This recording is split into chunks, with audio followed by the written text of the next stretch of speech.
हैं। एक बार राजा जनक जी के पास एक महात्मन पहुंचे और हम सभी जानते हैं कि राजा जनक जी को विदेह भी कहा जाता था।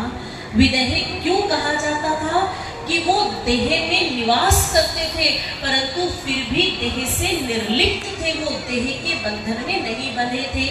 अब एक महात्मा को ये बात हजम नहीं हुई कि जी कोई कैसे राज गद्दी पर बैठकर, महलों के ऐश्वर्य में बैठकर, हजारों दास दासियों के बीच में रहकर जो भोजन भी करता हूँ तो सोने के पात्र में करता हूँ, फिर विदेही कैसे हो सकता है?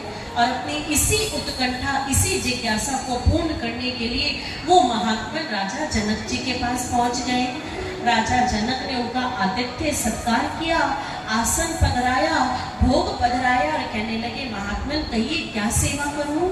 महात्मन ने कहा, राजन सेवा भाव तो ठीक है लेकिन मेरे मन में जो फांस है उसे आप ही निकाल सकते हैं। मैंने आपका विदेह नाम जब से सुना है मेरा तो दिमाग चकरा गया। आपके वैभव, आपके ऐश्वर्य, आपकी संपन्नता को देखकर आप कैसे विदेह हो सकते हैं? राजा जनक मुस्कुरा दिए। उसी समय एक दास को आदेश दिया कि जाओ एक पात्र लेकर आओ। पात्र मंगाया गया। राजा जनक ने उस पात्र को तेल से लबालब भर दिया और वो पात्र महात्मा जी के हाथों में सौंप दिया। महात्मा जी को समझ नहीं आया, कहने लगे, महाराज मैंने आपसे प्रश्न पूछा है, आप मेरे प्रश्न का उत्तर दीजिए। कहने लगे, महाराज आप पहली बार मेरे राज्य भवन में आए हैं, आपके प्रश्न का उत्तर तो मैं दूंगा, लेकिन आइए एक बार मैं आपको अपने महल का भ्रमण करवाता हूँ। और आज राजा जनक जी ने ब्राह्मण के हाथ में वो तेल से भरा हुआ कटोरा कहा और कहा, महल मैं आपको दिखाऊंगा लेकिन मेरी एक शर्त है। और शर्त क्या है जी? यदि आपने अपने हाथ में ये जो तेल से भरा हुआ कटोरा रखा है, इस कटोरे से यदि एक बूंद भी नीचे जमीन पर गिरी तो आपकी गर्दन होगी और मेरी तलवार होगी। अब महात्मा जी तो हतप्रभ रह गए, बड़ा प्रश्न पूछा। अच्छा उनसे पूछने के लिए आया था, भाई विदेह था तो रहता, अपने घर में रहता, मेरा क्या जा रहा था, कम से कम मेरे प्राण तो बचते। अच्छा मुसीबत मोल ले ली है, अब मरते करे ना क्या। अब कटोरा हाथ में थामा है, राजा जी के पीछे पीछे जा रहे हैं। राजा ने कहा, आइए महात्मन, ये मेरा देवालय है, देखिए यहाँ बैठकर मैं प्रभु का भजन करता हूँ, प्रभु की उपासना करता हूँ, अपने आराध्य का चिंतन मनन करता हूँ। फिर आगे बढ़े, देखिए ये मेरी युद्धशाला है, यहाँ पर युद्ध की नीति, सैनिकों को, सिपाहियों को अभ्यस्त किया जाता है। फिर आगे बढ़े, ये मेरी यज्ञशाला है, ये मेरी पाकशाला है, ये मेरा राज्य भवन है, ये मंत्रणा भवन है। एक एक करके सारा राजमहल घुमा दिया। कुछ देर बाद पुनः अपने कक्ष में आए। कहने लगे, महात्मन कहिए कैसा लगा आपको मेरा राजमहल, कैसा लगा आपको मेरा राजभवन? अब वो महात्मा ने लंबी सांस ली, उस तेल के कटोरे को नीचे रखा और कहने लगे, खाक महल? अरे मैंने ना तो आपकी यज्ञशाला देखी, ना पाकशाला देखी, ना आपकी युद्धशाला देखी, मेरा सारा का सारा ध्यान तो तेल के इस कटोरे में अटका था। ये भैया कहीं एक बूंद तेल की नीचे गिरी नहीं और तेल तो गया काम से। कहने लगे, यही आपके प्रश्न का उत्तर है। आपने कहा कि राज्य भवन में रहते हुए मैं विदेही कैसे, दास दासियों के बीच में रहते हुए, ऐश्वर्य में, संपन्नता में रहते हुए मेरा जीवन ऐसा कैसे बीता? ठीक वैसे जैसे आप मेरे राजभवन में घूम रहे थे लेकिन आपका सारा ध्यान अपने हाथों में पकड़े हुए उस तेल से भरे हुए पात्र में था। ठीक यही मेरी अवस्था है।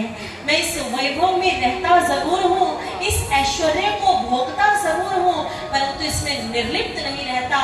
ठीक वैसे जैसे कर से कर्म करो विधि नाना, पर चित राखो जहाँ कृपा निधाना।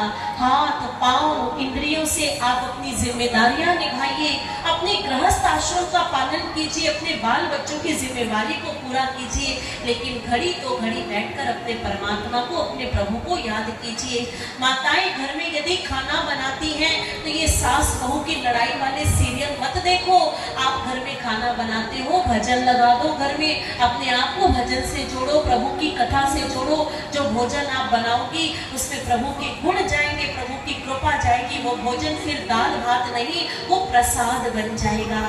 आप अपने पति को भोजन पवा रही हैं, सोचिए कि मैं ठाकुर जी को भोग लगा रही हूँ। आपके मन में भाव बनेंगे, इस भाव से आप जब उन्हें भोजन कराएंगे उनकी बुद्धि भी शुद्ध होगी।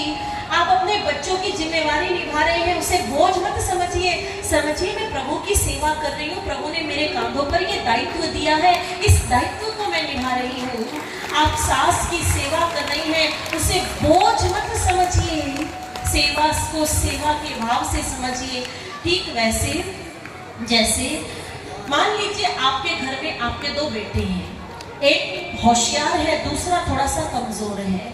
अब पिता क्या करता है, जो होशियार होता है या जो दिमाग से थोड़ा कम होता है, उसको केवल एक ही जिम्मेवारी सौंपता है ना कि बेटा तूने बस इतना काम करना है, इसके अलावा तुझे कोई काम नहीं करना।